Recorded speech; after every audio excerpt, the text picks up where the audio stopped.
Untuk berbincang bersama dengan kita pada jam ini, saya bersama dengan Dr. Farhan Rusli, pakar kesihatan awam yang sentiasa bersama kami di Astro Awani. Assalamualaikum, salam sejahtera Dr. Farhan. Terima kasih kerana sudi bersama kami dalam diskusi khas pada hari ini. Doktor, bagaimana melihat kepada kelonggaran, khususnya sudah pasti masyarakat akan melihat bahawa kelonggaran pelitup muka tidak perlu lagi digunakan ataupun dipakai di kawasan luar ini seolah-olah satu kebebasan yang luar biasa untuk kita semua. Namun bagaimana kita melihat justifikasi dan juga melihat bagaimana kehadapan? Adakah kita bebas sepenuhnya daripada COVID-19 ataupun bagaimana?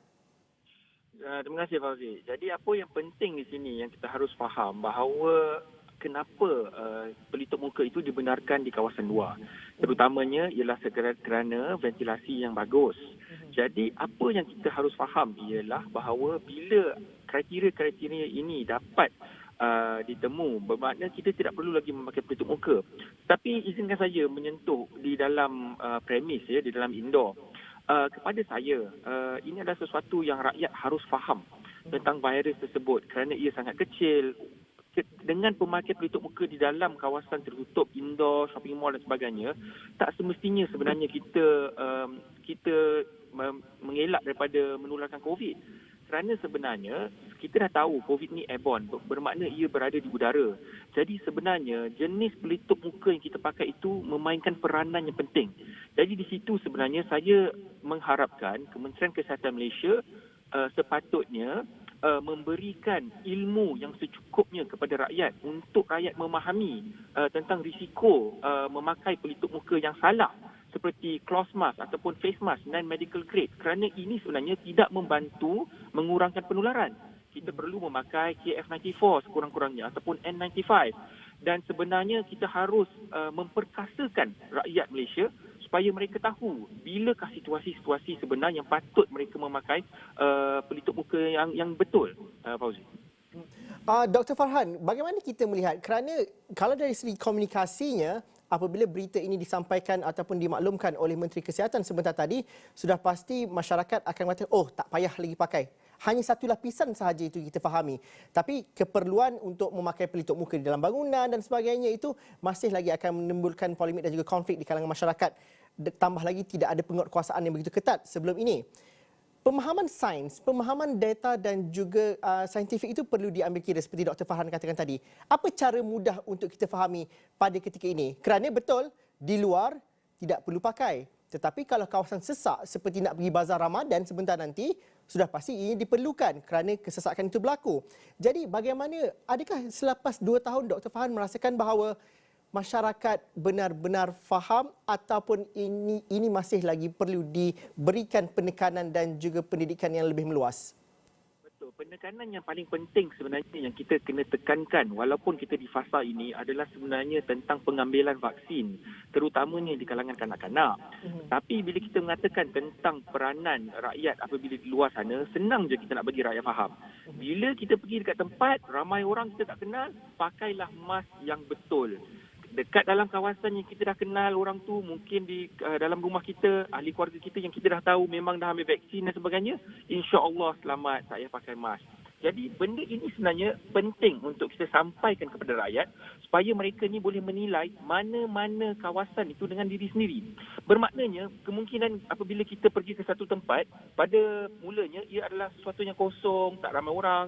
Tetapi selepas 30 minit kita nampak lagi ramai orang datang ke tempat ni. Jadi pada masa itu mungkin kita akan rasa takut kita pakai mask.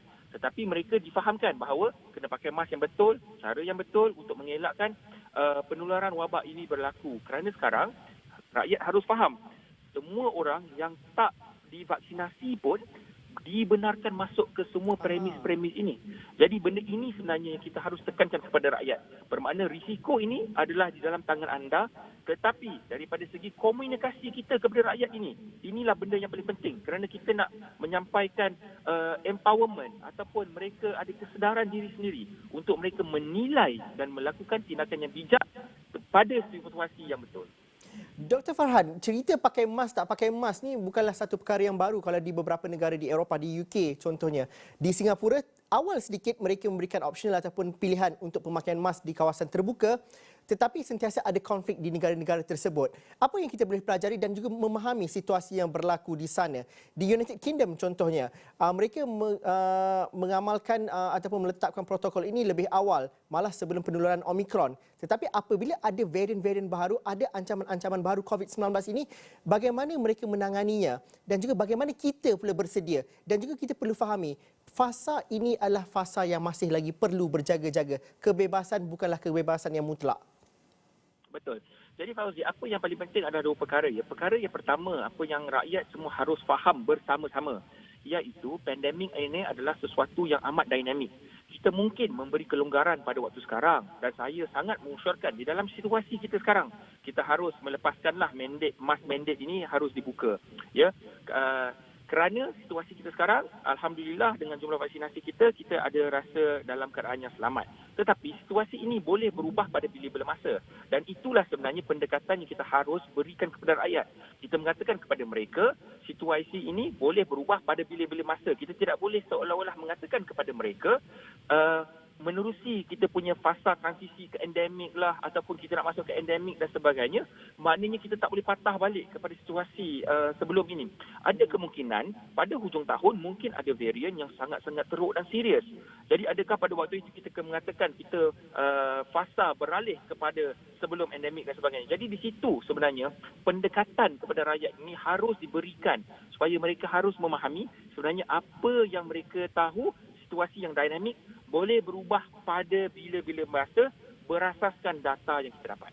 Yang perkara kedua, Fauzi, mengatakan tentang mas dan sebagainya. Saya sebenarnya, apabila kita ingin melaksanakan apa-apa polisi dan apa sekali yang kita ingin mengimplement ataupun implementasi kita harus tahu kalau kita nak implementasi, kita boleh ada enforcement ataupun kawalan. Kalau kita tiada tenaga untuk mengawal, kita janganlah enforce. Kerana kenapa? Kita akan nampak orang banyak tak patuh. Kerana orang apa? Orang kata, alah tak pakai pun tak kena tangkap. Tak pakai pun tak kena apa-apa. Setakat 2-3 orang ini tidak memberikan apa-apa impak. Ya. Jadi sebenarnya bila kita kata pasal mask ni, kita kena pilih jalan dia sebenarnya. Kita mengatakan bahawa mask sepatutnya tidak diperlukan lagi di dalam ataupun di luar. Tetapi di dalam situasi di mana kita tahu tiada pengudaraan yang baik, ramai orang yang kita tidak kenal harus memakai mask N95, iaitu benda yang sebenar-benarnya boleh menghentikan penularan COVID-19 dan bukanlah hanya sekadar memberikan seperti false security ataupun memberikan keselamatan yang tipu sebenarnya. Mereka rasa selamat. Mereka memakai cloth mask ataupun three-ply mask. Tetapi sebenarnya mereka tidak selamat. Sebab itu di UK sebenarnya mereka tidak memandatkan benda itu. Benda itu semua ditarik balik kerana mereka tahu mereka tidak dapat mengawal. Tetapi mereka mengkhususkan ataupun memfokuskan semua tenaga mereka untuk memberikan maklumat dan informasi kepada rakyat mereka untuk bijaksana untuk membuat pilihan. Dr. Farhan, selain daripada pemakaian pelitup muka ini, satu perkara antara yang saya kira diberikan kelonggaran yang cukup terbuka ialah protokol uji dan lepas, test and release. Kalau dulu kena dalam tempoh 7 hari pengasingan, tetapi individu yang kalau melakukan ujian RTK pada hari keempat dan disahkan negatif, mereka boleh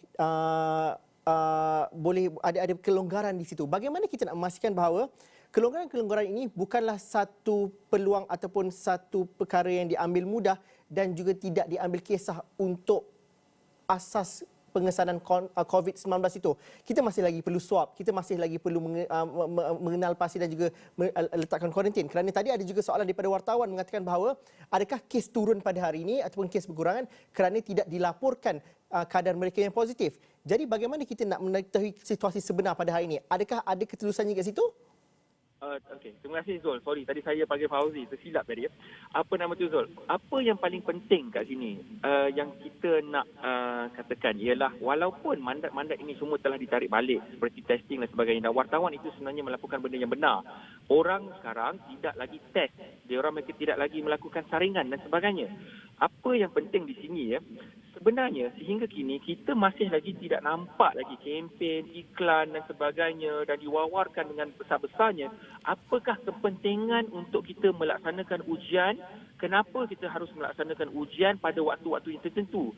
Mungkin kita di Kuala Lumpur, di bandar, mungkin kita rasa, benda ni semua orang dah tahu, benda ni mainstream. Tetapi sebenarnya, kalau kita tengok daripada segi fakta dan data, di mana negeri-negeri di pantai timur, di Kelantan sebagai contohnya, di mana kekurangan jumlah mereka melakukan test kendiri dan sebagainya, dan pelaporan dilakukan. Sebenarnya di kawasan-kawasan luar bandar, banyak lagi orang masih lagi tidak memahami. Jadi sebenarnya pendekatan kita ni harus merangkumi semua lapisan rakyat Malaysia untuk mereka faham kenapa mereka harus melaksanakannya. Pendekatan di dalam rakyat yang duduk di dalam bandar sebenarnya tidak memberikan gambaran sebenar tentang situasi yang berlaku di negara kita. Jadi di sini Fauzi, Fuzul, saya menekankan lagi pentingnya pendekatan dan juga pemerkasaan kesihatan awam pada rakyat Malaysia. Benda ini masih lagi tidak diutuh dan tidak diutamakan oleh Kementerian Kesihatan Malaysia. Tapi untuk berlaku, ada juga Kementerian Kesihatan juga mengatakan bahawa mereka akan mengetatkan ataupun meluaskan lagi keperluan untuk mengesan dan juga hotspot, bukan sahaja untuk COVID-19 tapi juga untuk penyakit-penyakit yang lain. Bagaimana kita melihat selepas 2 tahun lebih kita berhadapan dengan COVID-19, ada anjakan yang perlu dilakukan oleh KKM dan juga sudah dilakukan untuk memastikan bahawa sistem kesihatan negara ini untuk tracing, untuk hotspot penyakit-penyakit berjangkit ini dilakukan dengan lebih baik lagi? Tapi apa yang saya ingin sampaikan, saya bukan tidak mahu, saya bukan ingin mengatakan Kementerian Kesihatan tidak melaksanakan kerja dengan baik. Saya dengan sepenuh-penuh hati ingin mereka berjaya. Tetapi kita harus mencapai kejayaan ini dengan cara yang lebih objektif. Bermakna bila dia mengatakan boleh menggunakan hotspot tracker dan sebagainya dalam MySejahtera, cuba tengok data daripada minggu lepas. Berapa ramai orang di kawasan-kawasan luar bandar telah mengurangkan penggunaan check-in MySejahtera. Bila seseorang itu tidak menggunakan lagi check-in MySejahtera dan sebagainya, ini bermakna mereka tidak buka MySejahtera punya aplikasi. Jika mereka tidak membuka aplikasi MySejahtera itu, bagaimanakah mereka ingin tahu tentang hotspot tracker dan sebagainya? Jadi di situ sebenarnya pemerkasaan dan juga pemahaman kepada rakyat ini tentang kepentingan-kepentingan beberapa perkara harus dilaksanakan. Jadi jika kita nampak bahawa aplikasi MySejahtera ini mungkin tidak diambil ataupun tidak diterima baik oleh ramai lapisan masyarakat kerana apa yang berlaku di dalam situasinya di mahkamah dan sebagainya, adakah cara dan pendekatan lain yang kita harus gunakan? Di kampung, di luar bandar, terutamanya di Kelantan, di Terengganu, di mana mereka tidak lagi menggunakan MySejahtera check-in. Apakah cara pendekatan untuk kita bagi mereka memahami lagi? Sebenarnya benda itu kalau kita nak discusskan, Zul, dia sangat-sangat besar dan banyak faktor-faktor dan sebagainya. Tapi untuk memberikan dia punya ulasan lah, sebenarnya benda-benda yang diperkenalkan ini bukanlah benda-benda yang baru. Sebenarnya benda-benda ini harus diperkasakan dan diberikan ilmu kepada rakyat supaya rakyat memahami tentang kegunaannya di peringkat pandemik ini tengah tinggi. Pada waktu sekarang, sementara kita mengurangkan dan melonggarkan banyak SOP dan mandat-mandat ditarik balik, rakyat akan rasa lebih selamat, rakyat akan rasa lebih selesa, dia tidak akan rasa sebab sebenarnya kita di dalam keadaan bahaya. Dan kita masih lagi dalam keadaan bahaya, Dan kerana kita telah menarik balik semua benda ini, jadi aplikasi-aplikasi yang mengatakan tentang pemantauan dan sebagainya, ini tidak akan menjadi sesuatu yang popular di kalangan rakyat. Mereka mungkin tidak akan menggunakannya terus ataupun mereka akan buang daripada handphone mereka dan sebagainya. Tapi Dr. Farhan, kita masih lagi dalam bahaya macam Dr. Farhan katakan tadi, kerana dalam pada kita tidak perlu memakai pelitup muka di luar, cuma di kawasan dalam saja perlu memakai pelitup muka, kita mungkin akan bertemu dengan mereka yang tidak divaksinasi. Mereka yang tidak melengkapkan vaksinasi mereka juga bebas untuk dibenarkan masuk ataupun pergi ke tempat-tempat awam, satu perkara. Dalam pada kita melonggarkan itu, risiko sentiasa ada. Apa kawalan kendiri yang perlu kita lakukan sekarang? Kerana KKM juga dalam pada mengatakan bahawa melonggarkan sekatan untuk membenarkan ataupun tidak mengenakan syarat yang ketat pasal pelitup muka, tapi KKM sangat menyarankan untuk penggunaannya di tempat-tempat yang sesak dan juga di tempat-tempat yang tertutup. Pada pandangan Dr. Farhan, kalau seorang itu mahu keluar dan ada banyak kelonggaran pada hari ini, bagaimana kita nak memastikan bahawa keadaan yang selamat untuk kawalan kendiri kita sendiri? Bagaimana? Saya bersetuju dengan apa yang telah dikatakan oleh Kementerian Kesihatan Malaysia, tetapi saya ingin menambah, menyarankan penggunaan pelitup muka yang betul. Jadi apa yang saya boleh sampaikanlah. Benda pertama, jika anda ada ahli keluarga yang masih belum divaksin, elakkanlah mereka daripada masuk ke tempat-tempat yang ada ramai orang seperti pusat membeli belah dan sebagainya. Elakkan kalau boleh. Jika mereka ingin masuk dan diri anda juga ingin masuk ke dalam kawasan-kawasan ini di mana ada ramai orang, kalau kita pergi jalan tar dan kita pergi ke tempat-tempat yang pesat ni, kita harus faham ramai orang, pakailah pelitup muka N95 supaya kita boleh mengelakkan penularan itu dengan betul, dan pakailah pelitup muka ini dengan cara yang betul.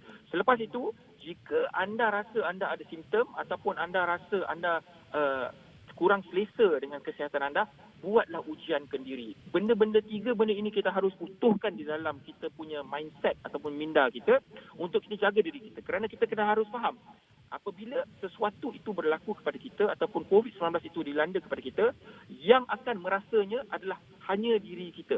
Dan kita masih lagi di dalam peringkat yang bahaya ini. Jadi walaupun mandat-mandat semua ditarik, ini bukanlah bermakna kita di dalam situasi yang selamat. Malah tidak. Kita akan berada di situasi yang lebih bahaya jika kita tidak mengambil langkah-langkah untuk menjaga diri kita. Zul.